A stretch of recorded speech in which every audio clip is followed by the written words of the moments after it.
Welcome to 8BitBoy.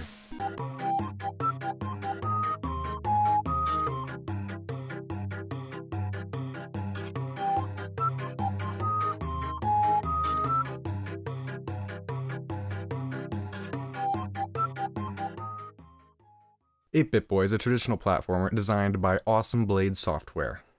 The first thing you see, besides the logo, is a quote by the game of said game. This is a tribute to the platformers of my youth and a symbol of my endless love and passion for gaming. Which is really sweet and all, but he uses "and" twice, so it kind of bothers me even though I'm not sure if it's correct.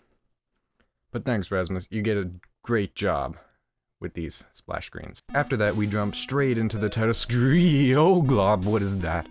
Oh, it looks like a ferocious bird on top of a really bad acid trip. Also, who I assume to be the hero of this journey, doesn't seem fazed that he's ensnared by the claws of death. Moving on. Next we see the main dude, or character if you're not hip like that. You can tell by his stylish, generic baseball hat hunched over his computer in deep regret about his life choices, or something like that. And so, blah blah blah, he's sad about his lost childhood, blah blah blah, he goes to get an old console that apparently has been sitting in his basement, and he's only just now decided to go get it, even though he seems to have been lamenting for quite a while. A lot of text later. Seriously, I don't remember Mario having this much story. He finds out a strange, unmarked game at the bottom of the box, so he pops it in and, surprise, he's sucked into the game. And that's it. No other explanation is required, apparently. Also, you have to listen to this super dramatic 10-second piano loop.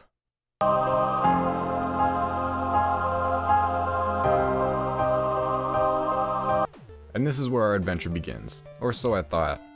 First, you have to go through what seems like a rather lengthy tutorial, which is sort of reasonable, except that it's a generic platformer. Move, jump, and shoot fireballs. That should be all that's required. Alright, with that finally out of the way, on to World 1. This is where the game picks up a little bit. It controls fairly well, although it does feel a little floaty at times. You can easily see how this is a throwback to platformers of ye olden days. Up at the top, you've got your coins, remaining time, score, lives remaining, grapes, which acts as a power-up, I suppose, and a shield. I don't really know what that is. I'll assume it's a shield, because that's what it looks like. As you collect grapes, you can change colors to reflect your current state. Which sounds good, but in reality it's rather confusing. There are several different variations, and the color doesn't seem to be related to the power you receive. So I found myself forgetting whether or not I had fireballs, which usually resulted in my death. Also, water instantly kills you. World 1 mainly consists of your typical first level areas, which in generally is a field and a castle. The enemies don't despawn after you kill them either. They're just kind of there. Also, I found out what those shields do. They just let you take another hit, like a usual power-up, but you don't get any special abilities, and they're just as rare as grapes. Just listen to this end of level music. It changes pace from the in-game segments so fast, it doesn't really fit. But I love it anyway.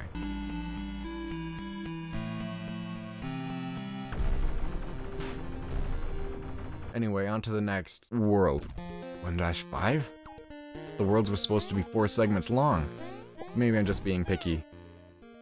1-6, 7, 8, 9. Come on, let me advance! Let's talk about the enemies. They're all pretty generic. Piranhas, birds, bats, worms, and these things. The birds seem to have the most forms. Like you, they change color depending on what abilities they have. Standard green, yellow dashes, blue takes 2 hits, and can jump. My favorite is blue, just because they look so stressed and oddly cute after the first hit. I almost feel bad for killing them. Almost. I swear on my life, I didn't die at any point just so I could make this point. I died a lot.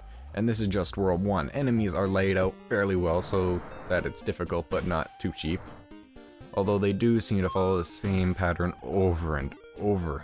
By far the main reason why I died is because of the weird controls.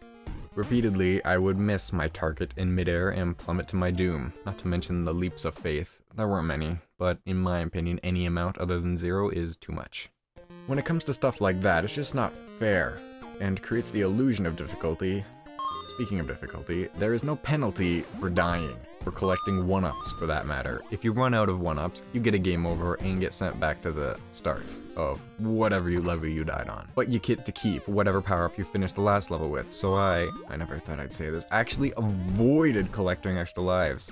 Because all they do is let you restart the level without any kind of benefit. Finally, onto the first boss. Oh look, it's the thing from the title screen, surprise surprise. Something happened to the soundtrack. It looks like they took the World 1 theme and just put a bunch of sound bits on top of it. For the boss, it just kinda runs back and forth until you hit it, and then it jumps around a bit. So you have to wait for it, stop, then hit it, do this 3 times and you're done. Easy. More or less. On to the next world. Ugh, man, I can't do this.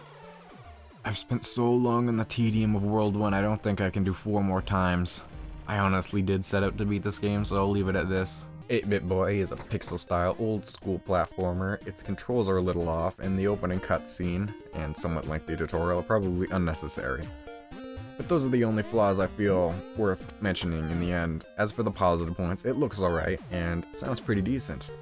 The enemies didn't, except for the birds, feel very varied. Despite the color changes, in the end, my initial rating for this game is 6 out of 10. But don't take this to heart, as I didn't fully play through the game. Honestly, anything could happen. But if they fix the controls and shorten the introduction sequence, I'd be willing to change my opinion to a 7.5 out of 10. But please remember that this is just my opinion.